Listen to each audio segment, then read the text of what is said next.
Hi everybody, I am Sigfried Trent, game designer, co-creator of Everyday Heroes, and visible videographer for SigTrent Games. Today we're going to tell you about what's going on at SigTrent Games here in week 20. I'll offer you some game design advice, and I will talk about my life in general. So this was kind of a break week for me at SigTrent Games. I decided because I was going to go off to Tacoma and visit my friends and family that I wouldn't set myself a set of weekly goals for SigTrent Games. I would still work on things, of course, but more a little catch as catch can and just sort of do whatever either I felt like doing or what I think immediately needed my attention rather than set goals. All right, so what did I end up doing? Well, I worked on Shotgun Fantasy a little bit, and I got the Isekai section well underway. I've written quite a bit there. I would say I'm probably about half done with that, and the whole purpose of that section is to give game masters and players ideas and inspiration on playing in these Portal Fantasy settings. It was really fun, and I came up with a lot of cool ideas, and I thought about a lot of movies that I'd never thought about before. And I got, yeah, this whole Isekai thing is really quite broad when you start to think about it. If you look back in history, Tron, which was a big movie when I was a boy, that was basically an Isekai Portal Fantasy. And until I started working on this section, I really hadn't thought about it that way before. But I was thinking about, the modern ones where characters end up in an MMORPG and they're a character in the game, and it's, definitely a Portal Fantasy. And I was like, oh, wait, yeah, Tron did that a long time ago. I mean, it wasn't a fantasy world. It wasn't a fantasy RPG they were in, but they were in a different world that had different rules and different paradigms, and they brought with them unique perspectives from the real world. So it's absolutely Isekai fantasy. And then I started thinking about stories like Dante's Inferno, right? Where, a person goes to the afterlife. And really kind of any story about an afterlife is essentially an Isekai story. I hadn't really thought about it that way before either. So I just kept getting all these cool ideas and cool ideas for stories and stuff. And that's exactly what this section is supposed to be about. Sparking your imagination, getting you to come up with cool stories that you want to do in your game. So mission accomplished, I guess. Still quite a bit more for me to do and write in there, but I was really having a good time with it. So that was fun. I didn't track how many words I got down because I didn't have any weekly goals. So this week I'll have to have a new goal, and so I'm going to have to figure out where I'm at and for far as word count goes and all that. And that's pretty much all I did for SigTrent Games. Now, I just got notified today that the character art is half done for the 4 character pieces for the classes that are going to be included in the book. And so that's pretty cool. I'm excited about that, which means probably next week I will see all 4 of the finished characters. Now, we might have a little last minute tweaks, but I expect that they will be very good because I love the direction they were going in. And so, yeah, I'm going to be really excited about that and excited to share that with you guys. So look forward to those. And that was about it, other than sending emails, talking to people, making deals, that kind of stuff. But that's not the kind of stuff I usually talk about here because it's pretty boring, but so it goes. Now, I do want to talk about something that happened last week that I forgot to mention last week, which was I got to, by video, do a teleconference with some kids from the Abbington Friends School, which is over on the East Coast. And they've got a group of students that are doing part of their curriculum, but also a little bit after school activity. And they're playing D&D. So basically they are learning about Dungeons & Dragons, and they're playing Dungeons & Dragons and learning about role-playing and learning other skills like teamwork and creative writing and all that kind of stuff through playing D&D. And they are doing a campaign called Shadows of the Dragon Queen. And this is all organized by a good friend of mine who I used to be in a persistent D&D campaign with. And he saw these videos and he decided to reach out because he wanted the kids to have some perspective of people who do this for a living. So I was very happy to represent that and to talk to the kids about D&D. They asked me, like, what's your favorite class? What's your favorite spell? That kind of stuff. So that was really cool. And apparently, according to my friend, the kids really resonated with that. They thought it was very chill. So that's cool. I think that's a badge of up from high school students. And they sent me a card where everybody signed it and they thanked me for appearing. And so, man, that was really heartwarming and really cool. One of the main themes I wanted to get across to them, and just this story illustrates it, is if you put yourself out creatively and you do good creative work, you never know who you're going to get in contact with, who you're going to touch, who you're going to inspire. So definitely get out there and be creative and share your work with other people. And generally speaking, good things will happen as a result of that. So I encourage them to do it, and I encourage you to do the same thing. I wanted to point out in the Everyday Heroes world that Vigilante Justice just came up on Drive-Thru RPG. It's a new book from Dreamslayer Studios for Everyday Heroes, and its theme is, well, like it says, Vigilante Justice. It's got 18 classes in there. That's really cool. It's quite a lot. That's like as many as we were originally planning to have in the core rulebook, so that's great. It's got 106 pages, I think I saw, something like that. So pretty hefty tome with lots of player options. It sounds super cool. I am looking forward to diving into that and seeing what Chris is doing. Cool stuff. And I just always want to promote anything anybody's doing for Everyday Heroes. So you can get that on Drive-Thru RPG. It's Vigilante Justice.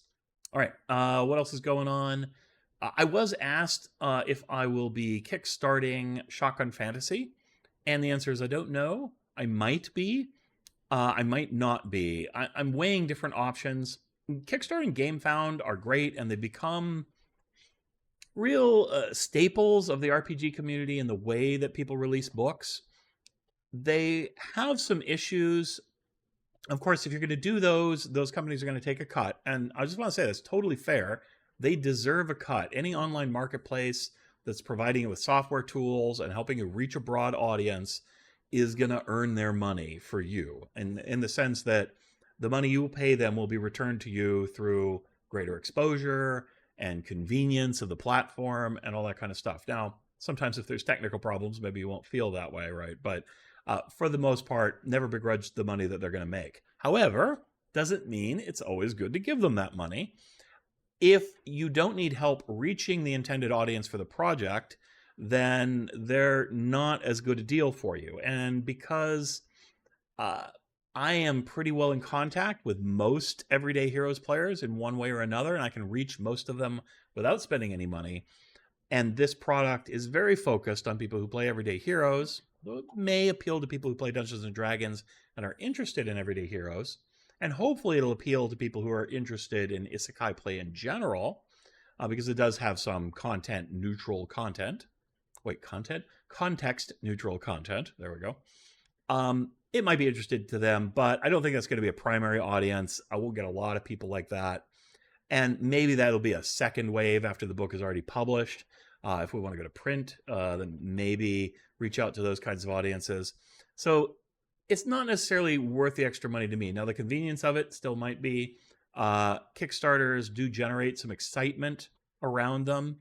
But I think it's possible to generate the excitement without a Kickstarter. And the way I want to do things is I want to make the PDF available for presale to people, and a pretty quick presale, like you pay for it, you'll be getting it within a month or something of when I run the campaign.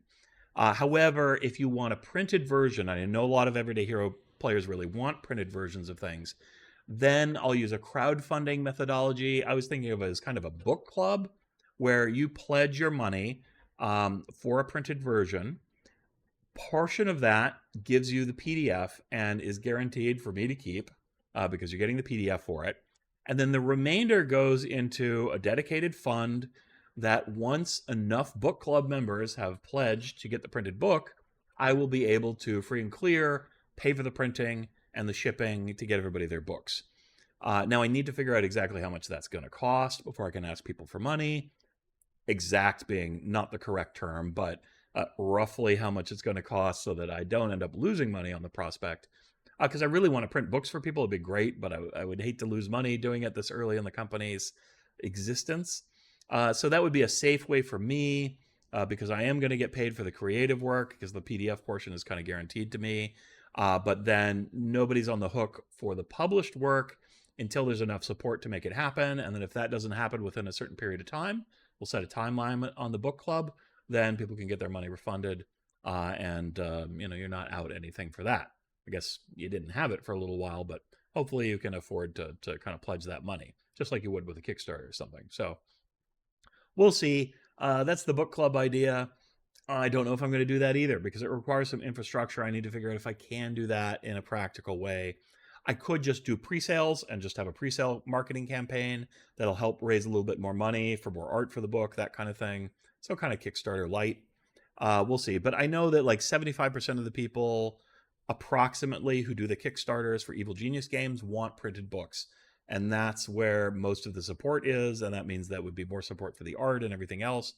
So I want to tap into that. But on the other hand, I want to be very cautious getting into printing because I know people that have lost their shirt doing that, promising the moon and not being able to deliver. I also don't really want to get into dice and miniatures and all that stuff yet. Someday, love to, right? But I am not ready for it, not by myself. SigTrent Games needs to grow a little bit to where I can subcontract to some more people to do some of that work and get their expertise on it. So not ready for that kind of stuff yet. So there's just going to be a book. And if you're just doing a book, it's a little harder to do Kickstarters, form of like stretch goals and, ooh, you get this and then bonus and this. And really, to be honest, you have to plan all that stuff out ahead of time. And you're making a lot of investments for things that might not end up happening. Or you promise a bunch of stuff that you actually don't know how to deliver. And that's much, much worse. So good people plan it out ahead of time. And I just don't have the resources for that. So I just want to publish a good book, and that's it. So Kickstarter might not be the right format for me. I know other people do that there, and I may still do it. But I'm weighing all these options. So the answer is answer hazy. Try again later. I'll be sure to let everybody know. All right. So I think that's all of the SigTrent Games news. Let's take a look at our game design tip of the week. And so as part of the work on my book, because it's dealing with Isekai, I was actually served up by the great algorithms in the sky an advertisement for Isekai from Kobold Press, my good friends over there, Wolfgang Bauer and company. And so they put out a book specifically about Isekai play called Isekai. It's very short. It's more like a 14-page book, so mine's going to be considerably larger than that. And it has a very different focus. Theirs is very much like, okay, so you want to play yourself transported into a fantasy world. And here are just a bunch of ideas about, what kind of stories you could tell. And they're pretty specific and stuff. It's a very different focus than what I'm doing, which I was kind of happy to see in a sense, because I'm not going to be competing directly with them. So in that case, it was a good opportunity to get some ideas. But that's not the only reason I read it. So I want to talk a little bit about why you might want to read other people's work that's related to the work you're doing, and why you might not. And then I'll talk about my strategy and how I generally approach it. So let's talk about why you might want to read other people's work. First of all, get good ideas. Other people have good ideas. You can share in those good ideas and use them for yourself. That doesn't mean plagiarizing and copying. We'll talk about that and things that are bad. It means being inspired and taking the general idea and putting your own spin on things, or going, oh yeah, I should probably include an index like this. That's not stealing, as long as you don't copy their index. It'd be your index, right? So you just might get good ideas for things that you could be in your book, and that's great. It's going to make your book better.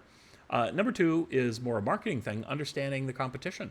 You want to understand what you're up against. If you read their book and you're like, oh my gosh, my book sucks by comparison, well, then maybe you need to make yours a little better. You need to step up to the plate, or it just needs to be different in a way that you can have apples and oranges instead of a small apple versus a giant apple, right?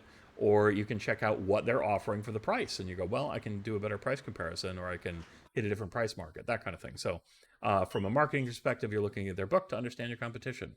Number three, understanding the market. This is kind of similar, but by looking at what they're doing to reach a particular audience, you're going to have a better understanding of the audience that might read your book. And so this is kind of subtle, but you are going to get ideas about, hey, like this book has a totally different tone than mine. And so then maybe you want to question like whether the tone is actually appropriate for the audience that you're trying to reach. Maybe good for you, but is it good for the kind of people who are normally going to buy the game? Now, don't read too much into the book that you read, because they might be totally missing the mark on the market and you think you can do a lot better, but at least you know where you're standing with that. Number four, did you miss anything really important? And this isn't so much about good ideas, it's just about ideas that you were like, oh, of course I have to talk about that. Why am I not talking about that? So that's very good check for you, almost kind of like a outside editorial look at your book to see if there's anything that you left out. Finally, to answer fan questions and talk to the community, because if you put out a book and it's really similar to somebody else's book, people are going to naturally ask, like, what's the difference? Why should I buy yours instead of somebody else's? And so you need to be able to answer those questions. Answer them in a way that is kind to other people's works and respectful. But you can point out the things that are unique and special about your work that they might not find in the other one, or how the two books, you could get them both and they'll complement each other beautifully, that kind of thing. So it's good to be able to talk about other people's work without talking about other people's work, which we're going to get to in the why not read other people's work. These aren't so much reasons you shouldn't, they're more cautionary tales, although one of them is maybe a reason you shouldn't. Let's get into it. Number one, plagiarism is bad. If you don't read somebody else's work, you can't plagiarize it, right? You can't be accused of stealing. Well, you could be accused of stealing it, but you wouldn't have actually done it. So maybe if you have a tendency to do that, don't read other people's work. Like, just don't plagiarize stuff. It's bad. Number two, contamination. So this can be both the content of the book and the style. You want your book to reflect your sensibilities or your company's sensibilities. You want it to be kind of personal in some ways. Now, most people try not to write in that style. I favor it a little bit more, but you want it to be yours. If people buy a book that you created, you want the things that are good about you as a writer and a game designer to come through and be enjoyed by people. And if you spend too much time looking and obsessing over somebody else's work, their style, their content choices can start to contaminate yours and make what you're doing less special and less you. So that's something you have to watch out for. I just advise, reading it, but don't try to go every fine-tooth comb over everything. Reading other people's work should be a little more of a summary, a little more of a kind of high altitude activity, and not diving into the nitty gritty, because that's where the plagiarism and that's where the contamination can happen. Number three, second guessing yourself. So this is kind of like an ego thing. So if you are easily intimidated by other people's work, if you suffer from kind of imposter syndrome, if you're very uncertain and unconfident about your work, reading other people's stuff while you're working on something similar can be really demoralizing and just make you feel uncertain and maybe make you abandon your work and maybe make you second guess and slow you down and all that kind of stuff. So if you find that happening to you, don't read other people's work. It's like a red flag thing. If that's going to be a problem for you, all those other benefits are out the window, because if you don't finish your work, they will get no benefit. There will be nothing, right? So definitely don't do that. It's very important. Finally, having opinions can be kind of dangerous, right? So I'm a critically thinking person. Most game designers are critically thinking people, I think. And gamers are very opinionated folk. I know I certainly am. And I have all kinds of opinions about other people's games and work. But as a colleague of theirs now, and part of the overall community in which we want all the rising tide to lift all boats, and we want everybody to be confident to put their creative work out and not to be attacked, and we want a collegiate atmosphere, etc. It's not good to go bad-mouthing other people's games, even if you don't like them. I mean, we all have opinions what we like and we don't like. That's totally fair, right? But you don't want to be publicly seen as somebody that is trying to go up by putting others down, or just somebody who likes to throw fireballs because they have a huge ego, right? These are bad things. So we'll talk about what I do in just a minute, but it can be dangerous. So if you don't think you can be trusted not to have a strong opinion that you want to share about other people's stuff, or you're going to be like, my game's so much better than their game, don't do this, right? Just stay away from it and just write your own stuff. And you can say it's the greatest stuff ever, and you don't have to compare it to anybody else. All right, so let's talk about how I approach this thing. And I tend not to read other people's work, in that I don't go out of my way to find everything on the subject that I'm writing. I don't think I need to. However, if I'm in a situation where I have a little bit of uncertainty, or I know I'm not an expert in something specific, or for whatever reason I think I have a little gap to fill in, I definitely will. And that's what I did in this case. I don't watch a lot of Isekai, fantasy, anime stuff. I wanted to see what somebody else would write about it, what points they would hit, to help me consider any points that maybe I should include that I might be missing out on. And I'm also just curious to see what they have to say, since it's not a new subject for me, because I've always enjoyed Portal fantasies type stories, but I'm not the widest read, so I thought it'd be good for me. So I do it, but I'm selective about it. So one thing I do, because I really want to maintain my own independence, my own voice, and I want my work to reflect my own thinking, is I do about 75% of my work first. So even if I think I might have some gaps, I will then fill in the gaps later. But I want to establish my framework, my style, my focus up front and create the product ahead of time. Then in the refinement, the editing, second draft stage, that's when I'm going to go seek out other people's work and get into it. Now, it's a little different if I'm doing licensed work. That's a whole other thing. If you're doing licensed work, you have to go read the existing licensed material. You have to find out what you're building on. That's absolutely 100% essential. You want to be influenced by it, right? It's really important. This is for stuff that's not like that. Okay, so I do 75% of my work first. Next up is I focus on the content a lot, in the sense that I'm not digging into the nitty gritty details. Like I said, I'm kind of keeping it overall. I'm like, what subjects are being addressed, what's being said about those subjects, generally speaking. And I kind of skim through parts that I'm not too interested in. I will keep an eye out for visual presentation details. Visual presentation is a big thing in game design. How can I best express mechanics and ideas to people? Chapter organization, that kind of thing. I might get some cool ideas. But I'm looking at the big level of stuff more than I am focused on little details. And that helps protect me from, again, kind of plagiarism issues, or just sort of being so enamored by something they said that I end up saying something very similar. So try to avoid that. I always am looking at something in a sense to go, not how can I do something more like what they're doing, but how can I do something more different than what they're doing? So that's a big thing for me. I always want to be different. I always want to be kind of special.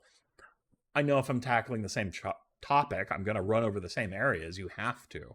But I'm going to present it in my own way, be different. And so I'm very satisfied when I look at somebody else's thing and I go, yeah, I'm pretty different. And I'll actually be like, oh, that's a little too much the same. Maybe I'll take a different focus on that. So I do that.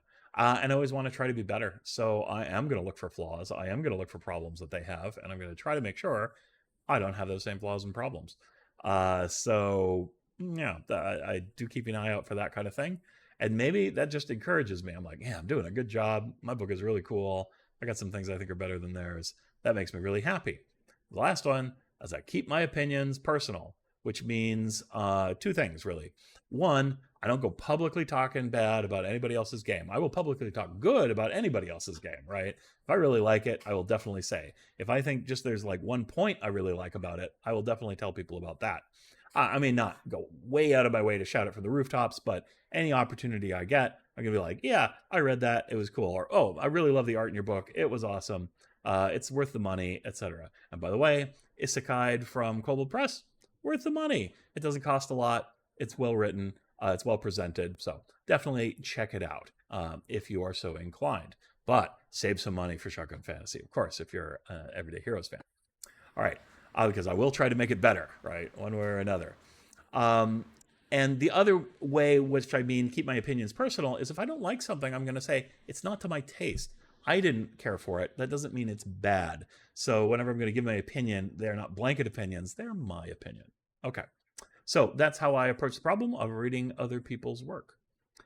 Let's talk a little bit about me playing games this week. I played a little bit of Stellaris. Of course, it's my chilling out game. Not much more to say about it than that. I've talked a lot about Stellaris, so we'll keep that short. I did get some really fun playtesting in with Brian and the other people that I play D&D with and Everyday Heroes with, and we're crossing the streams, playing Everyday Heroes and D&D at the same time. I'm playing an engineer and is playing a survivalist. Boy, engineer is a fun class. I really enjoy it. It's totally up my alley. I like smart heroes. I love the engineer. I love having little companions, and the drone is so versatile. And when you mix the engineer's plans with the ability of the drone to be in a different location than the engineer, it's so cool. It's so much fun. I love it. Anne's playing a survivalist. She really enjoys that. I kind of made that class a little bit with her in mind. She loves playing characters that are stealthy. The survivalist is very stealthy. You can be off in the background and shooting people without them knowing where you are. And it's also a very tough class. So unlike a lot of stealthy characters that are kind of fragile, the survivalist is also very tough. It's a little less of a damage dealing class than some of the other assassin-y type classes. But boy, if you want to kill a survivalist, good luck, because you've got to find them, then you've got to catch them, then you've got to beat them up, and they've got a gazillion hit points, and they can recover a lot of hit points, and then they can just disappear on you again. Really cool character class. If you haven't tried Survivalist and you like that kind of play, give it a try. Life in general. Well, I got to visit my friend Eric from Evil Genius Games. That was wonderful. We talked business. We talked about Owen. That's bittersweet, but it was really nice to be able to do that. And we just had a lot of smiles and good times. We also talked about Eric coming and doing editing for Shotgun Fantasy. So, because I'm going to need a little bit of help. It's a little bit of a bigger book. Self-editing it would be a bit of a mistake. I will do self-editing, but I want to bring Eric in to do a little bit more. So we made an arrangement, and that was all good. And, we just had nice friend chat. It was great. And then I visited my family. I saw my sister. My sister, her husband, and I spent 3 hours geeking out about Baldur's Gate. That was awesome. Just great conversation. Also, when my folks were there, we didn't talk about Baldur's Gate. We talked about normal family stuff. And that was cool, and it was nice to see my folks. They were looking good. I found out my dad went viral on, Chinese social media. My sister posted a video of him and her dog jamming on the couch, and apparently there was fan art made out of it and stuff, so that was really cool to hear about. I sent my sister an email saying, "Oh, you got to send me this fan art. I really want to see that." All very cool. I had a nice relaxing week because I didn't put too much pressure on myself, but I still got some stuff done. So that makes me feel good. I hope you can all have a relaxing week soon and have some fun and get stuff done. Best of all worlds. Until next week, take care and good gaming to you.